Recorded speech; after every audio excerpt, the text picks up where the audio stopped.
Hello everyone, welcome to my YouTube channel नॉलेजन।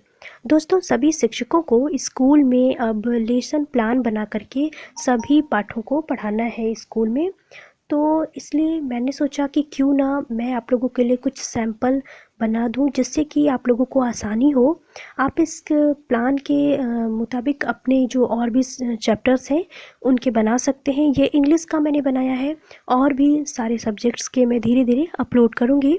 तो फिलहाल आइए आज देखते हैं कि अगर इंग्लिश का आपको शिक्षण योजना बनाना है तो कैसे बनाएंगे। जो मिशन प्रेरणा चल रहा है उसके तहत जो आप लोगों को शिक्षण योजना बनाना है, उसमें कौन कौन से आपके टॉपिक होंगे, मतलब कौन कौन से बिंदुओं को आपको क्लास में ध्यान देना है। तो आइए शुरू करते हैं। इंग्लिश का द मैजिक शो चैप्टर मैंने लिया है। और दोस्तों, इसके पहले आप लोगों से एक रिक्वेस्ट है कि अगर आप पहली बार मेरे चैनल पर आए हैं, आप बेसिक शिक्षा से जुड़े हुए हैं, तो प्लीज़ मेरे चैनल को ज़रूर सब्सक्राइब कर लीजिएगा। और वीडियो पसंद आए तो इसे लाइक भी ज़रूर करिएगा और अपने दोस्तों के साथ भी शेयर करिएगा। ये देखिए, ये आप सामने देख रहे हैं इंग्लिश लेसन प्लान। इसमें आप लोगों को कैसे पढ़ाना है मैं यहाँ पर आप लोगों को समझा देती हूँ।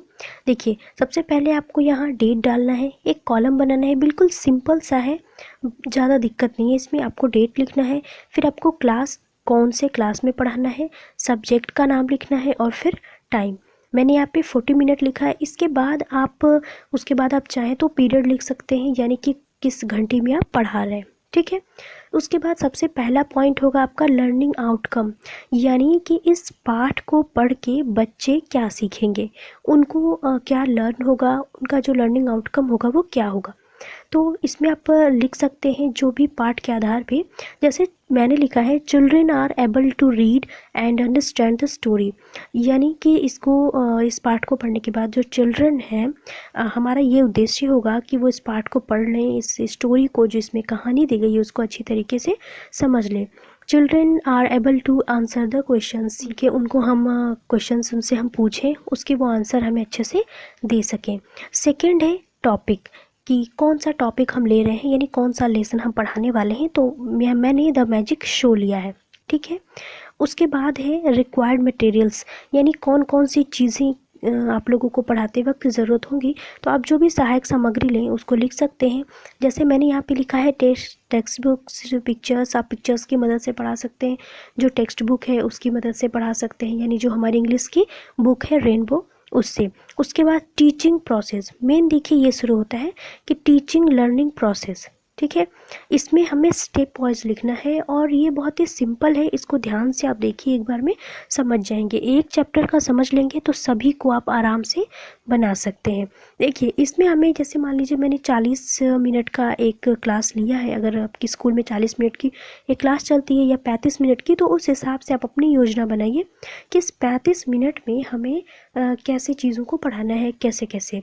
तो सबसे पहली चीज़ तो इसमें एक चीज़ ध्यान दीजिएगा कि कोई भी चैप्टर, देखिए इंग्लिश हो या कोई भी, काफ़ी थोड़े बड़े बड़े हैं, और उनको आप पार्ट वाइज डिवाइड कर लीजिए। मतलब एक चैप्टर को एक दिन में मत पढ़ाइए, उसको 2-3 दिन में आप उसको पढ़ाइए। तो आधा आधा आप शिक्षण योजना बनाइए। जैसे इसमें देखिए हम क्या करते हैं, स्टेप वाइज देखिए पढ़ा रहे हैं। सबसे पहला स्टेप होगा in the beginning of the teaching, यानी टीचिंग के शुरुआत में, यानी शुरू में हमें क्या करना है। तो टीचर कहता है, teacher says today we will read a very good story, but before that tell me, have you seen any magic show. जैसे इसमें मैजिक शो के बारे में बताया गया है। एक करिश्मा है, वो अपने ग्रैंडफादर्स जो है और ग्रैंड मदर जो है, उनके ग्रैनी, उन लोगों के साथ मैजिक शो देखने के लिए वो सिटी में गई हुई है। एक मैजिक शो आया है वहाँ पे। तो उसके, इसमें आप बच्चों से टीचर पूछ सकता है कि क्या हम आप लोगों को ये कहानी पढ़ाने वाले हैं, हम ये कहानी पढ़ने वाले हैं, लेकिन उसके पहले आप मुझे बताइए कि क्या आप लोगों ने कभी मैजिक शो देखा है।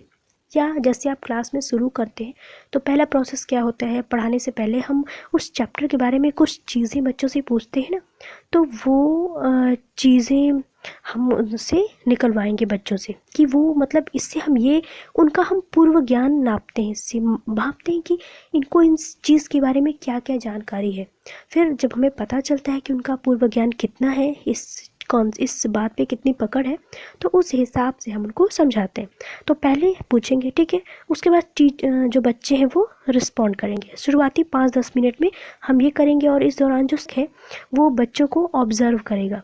ठीक है, देखिए यहाँ पे असेसमेंट में आप ऑब्जर्वेशन के बाद फिर क्लास में teacher, okay suppose how will you feel if someone disappears you with magic, मतलब कैसा तुम्हें फील होगा कि अगर अचानक से कोई तुम्हें गायब कर दे। या आप बच्चों से ये भी पूछ सकते हैं कि तुम्हें कैसा फील होगा, how do you feel if someone change you into a pigeon, मतलब आपको कोई कबूतर बना दे, मतलब कोई भी चीज़ आप उनसे जो पूछते हैं वो पूछेंगे। ठीक, फिर के बाद give enough time to children to think and respond, encourage all children to respond to this, मतलब उसके बाद आप थोड़ा सा उनको टाइम देंगे कि इन चीज़ों पे उस पर वो रिस्पॉन्स करें, मतलब कुछ बताएं। और ऐसा आप बच्चों को इस तरीके से मोटिवेट करेंगे, इतना इनकरेज करेंगे कि जो सारे बच्चे उसमें भाग लें, मतलब सभी अपनी अपनी तरफ से कुछ ना कुछ बताएं आपको। उसके बाद देखिए teacher, so today we will read a very exciting story in which we know we will see some magic tricks. तो आज हम एक बहुत ही अच्छा चैप्टर पढ़ने वाले हैं जो बहुत ही एक्साइटिंग है, और इसमें हम देखेंगे कई सारे मैजिक ट्रिक्स। इसमें 2-3 मैजिक ट्रिक्स बताई गई है इस चैप्टर में, उसके बारे में। फिर देखिए सेकंड हमारा पार्ट आता है in the mid of the period. ये तो शुरू में हम ये करेंगे, अब बीच में उसके बाद हम क्या करेंगे, आप यहाँ पे 20 से 25 मिनट का टाइम ले सकते हैं। ठीक है, इसमें क्या होगा, teacher will tell the story in Hindi with proper accent and body language. During the story, teacher will ask some questions in between to ensure interest. इसके बाद जो टीचर है वो पूरी जो स्टोरी है उसको हिंदी में पढ़ेगा और उसको बच्चों को बताएगा बॉडी लैंग्वेज के साथ, मतलब अच्छे हाव भाव के साथ, जिस तरीके से बच्चे आसानी से समझ लें। और उस टाइम पे वो उनसे कुछ क्वेश्चंस भी बीच बीच में पूछते रहेंगे। तो ये आप 20 से 25 मिनट का टाइम इसमें ले सकते हैं पूरे चैप्टर को समझाने में। उसके बाद हम देखते हैं, देखिए यहाँ पे teacher, this story is given in our book also let's read it. उसके बाद अब बच्चों से कहेंगे कि बच्चे आप लोग भी इसको तेज़ी से पढ़िए। यहाँ पे देखिए teacher will read aloud the first page of the story and explain it to the student, मतलब उसको तेज़ी से पढ़ेगा और बच्चों को एक्सप्लेन करेगा पूरी चीज़ें। फिर आप उनको कुछ जो टफ़ वर्ड्स हैं, जो वर्ड मीनिंग्स हैं नहीं समझ में आ रहे हैं, उनको आप ब्लैक बोर्ड पर लिख दीजिए। जैसे यहाँ मैंने कुछ एग्जांपल्स में लिखे हैं, आप इनको बोर्ड पे लिखिए, बच्चों से कहिए कि उसको लिखें। उसके बाद end of the teaching, end में हम क्या करेंगे, teacher will ask the children to copy, मतलब जो उन्होंने ये वर्ड मीनिंग्स लिखी है उससे बच्चों से कहेगा कि आप इसको कॉपी पे लिखिए। इसमें आप 5 से 10 मिनट ले सकते हैं। नेक्स्ट आपका आएगा, इसके बाद आपका आएगा होमवर्क। 5 मिनट आप इसमें भी ले सकते हैं। आप बच्चों को होमवर्क देंगे, जैसे जो आपने चैप्टर पढ़ाया, मान लीजिए 1 पेज पढ़ाया, तो उस पेज को पढ़िए, उसमें आप देखिए कि कौन कौन से क्वेश्चंस बन सकते हैं। उन क्वेश्चंस को आप बच्चों को दीजिए होमवर्क के लिए। जैसे मैंने यहाँ पे 4 क्वेश्चन लिए हैं। Why did Karishma's granny take he to the city, मतलब उसको क्यों, वो लोगों ने उसे सिटी क्यों लेके गई थी, तो वो मैजिक शो दिखाने ले गई थी। नेक्स्ट है what came out of the empty magic box, जब जो वहाँ पे मैजिक बॉक्स जो रहता है उसमें से कुछ रिबन्स निकलते हैं ना, वही पूछ रहा है कि what came out of the empty magic box. जो जादूगर रहता है वो एम्प्टी बॉक्स में से कुछ कलरफुल रिबन्स और पेटल्स निकालता है। तो तीसरा है how was the magician dress up, यानी जो मैजिशियन था उसने कैसा ड्रेस पहना हुआ था। Who did the magician call to the stage, magician ने किसको स्टेज पर बुलाया। तो ये कुछ क्वेश्चन है, इस तरीके से आप भी कोई भी क्वेश्चन बना कर बच्चों से पूछ सकते हैं। उसके बाद देखिए इतना ये तो हो गया, ठीक है, आज की क्लास का। लेकिन उसके बाद आपको एक और भी चीज़ करना है, नेक्स्ट टीचिंग प्लान, यानी अगला टीचिंग प्लान क्या होगा। तो teacher will continue to the children chapter and will cover all the chapter and its exercise with 2 to the 3 days, like explanation with meaning and question answer. Also work on the any grammar related topic. Also some activities may be done in small groups. इसका मतलब ये कि आप इसको इस तरीके से आप 2 से 3 दिनों में इस चैप्टर को पूरा ख़त्म करेंगे। ठीक है, तो ये था। उसके बाद आप रिमार्क भी ले सकते हैं, मतलब जब पढ़ाने के बाद बच्चों का क्या है वो यहाँ पे लिख सकते हैं। ठीक है, कुछ रिमार्क्स के रूप में, अगर आपको कुछ नोट करना हो तो उसके लिए।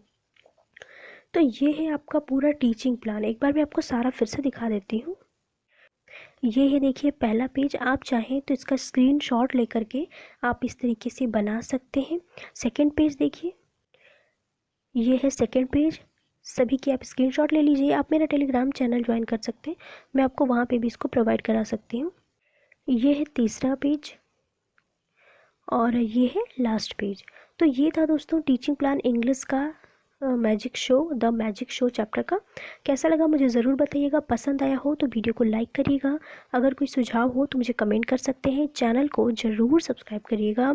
और भी कोई आपको कोई चीज़ जो इससे रिलेटेड जानना हो तो मुझे कमेंट कर सकते हैं। नेक्स्ट वीडियो में मिलते हैं, तब तक के लिए बाय, टेक केयर।